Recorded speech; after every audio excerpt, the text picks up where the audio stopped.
Hello, welcome to Philip's Thoughts. Had a thought, with Chinese cooking and that, they use the wok. Provides, they get really high heat at the bottom and, lesser degrees as goes up the sides and that. I've got an electric stove. Can't really use a wok. It just doesn't work. You need to have, the gas heat there. But what I do have is cast iron. Cast iron does allow for an awful lot of heat. So in this episode, we're going to do an East meets West, and we're going to go ahead and do an Asian stir fry in our cast iron wok. So let's get cooking. Now to start off, we're just going to go ahead and get some noodles going. If you're wanting to do like a keto diet or something like that, you can skip the noodles or you can do rice. Right here I've got some udon noodles. They do get soft pretty quick here. You see how that's going. And just want to get all those in the water and get that going first. And then we're going to go ahead and get our stir fry. And while this is getting started, we've got our pan going at a medium-high to high heat, just so it gets nice and hot. Got our cast iron skillet going, and then we're going to add a little bit of oil.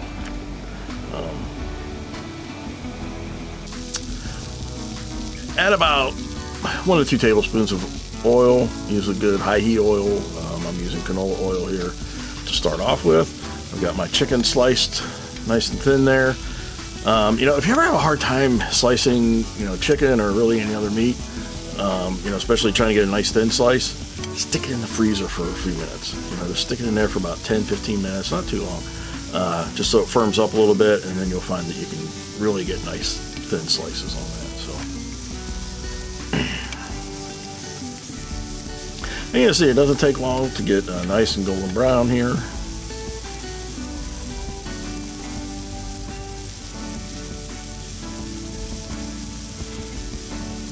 Now here I'm just adding a little bit of sesame oil just because I like that flavor more than using it for the oil. Don't want to use that for the entire bit of oil that you use in this dish because the sesame seed oil will overpower a lot of your other flavors.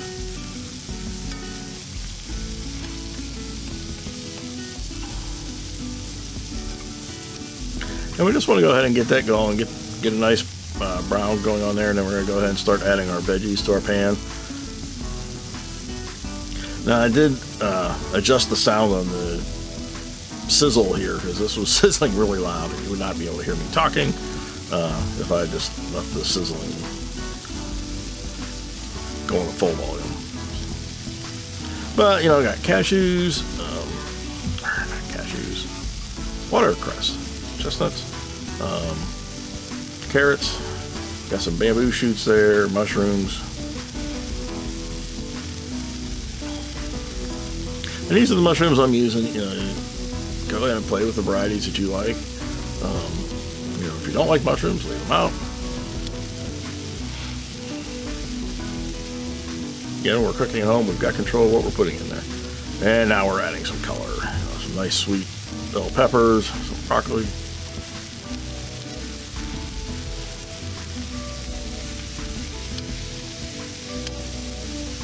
And you're looking at like maybe 5 minutes at most to, just dice all that up, get everything prepped up and ready to go. At my house, we'll tend to, go ahead and get everything lined up, have different veggies, different types of meat, beef, chicken, whatever. And then I can sit there and, just stir fry everybody's order to order.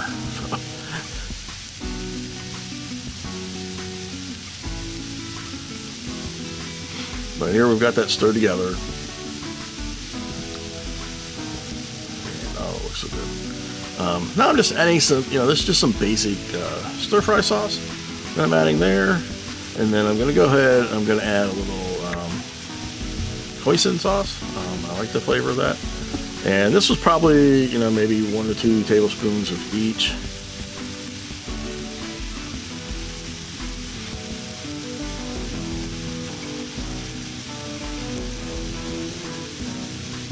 Now I'm going to go ahead and add some red chili, it's a sweet garlic chili sauce that I've got.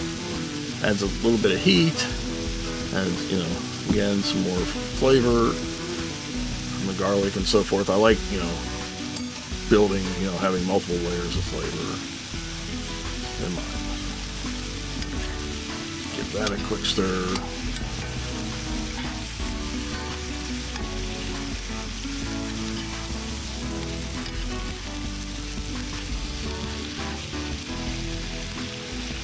But like I said earlier, you're looking at 5 minutes to go ahead and chop that up, and really about 5 minutes for this to cook.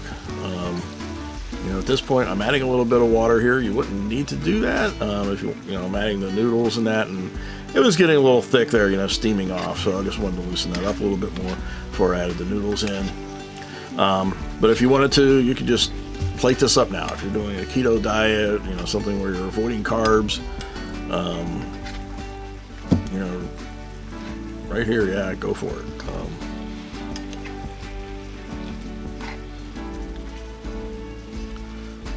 Get that stirred in, make sure everything's going good, and then I'm going to go ahead and just take our udon noodles, and they've only been cooking for a little over 5 minutes or so, but they're nice and soft.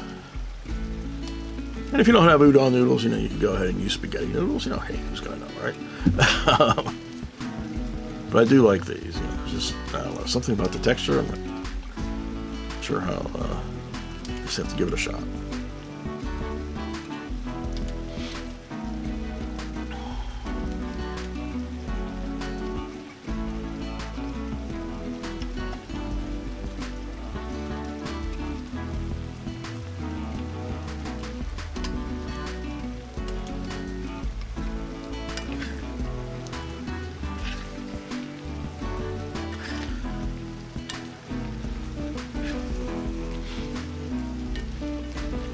And I'm trying to work around the camera, so it's so hard for me to stir here. So, but yeah, I just want to stir that in. Get again, I add that extra liquid because the udon noodles are going to suck up some of that, and they're going to absorb a lot of the flavors from those different sauces that we added.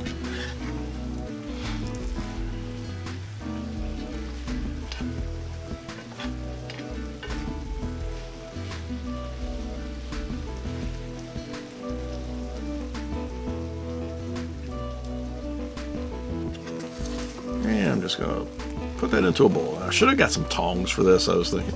I didn't have them right next to me handy, so I was trying to scoop it out with the spoon. It worked. Got them out.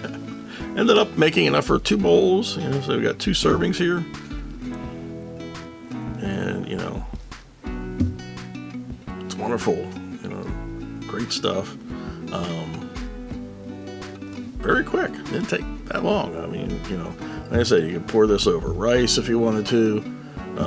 You could just pour it over top of your noodles if you wanted to keep it separate.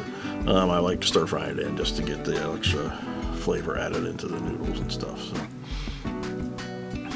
yeah, great stuff. Quick, easy. Fired up our cast iron. East meets West.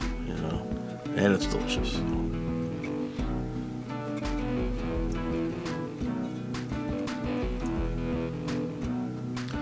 Anyways, please, getting caught up in the food there. It looks great. Probably gonna have leftovers for lunch today. Please like, share, subscribe. Come on back for some more. And until next time, keep thinking of great ideas. How can we use what we have? Cast iron as opposed to using a wok.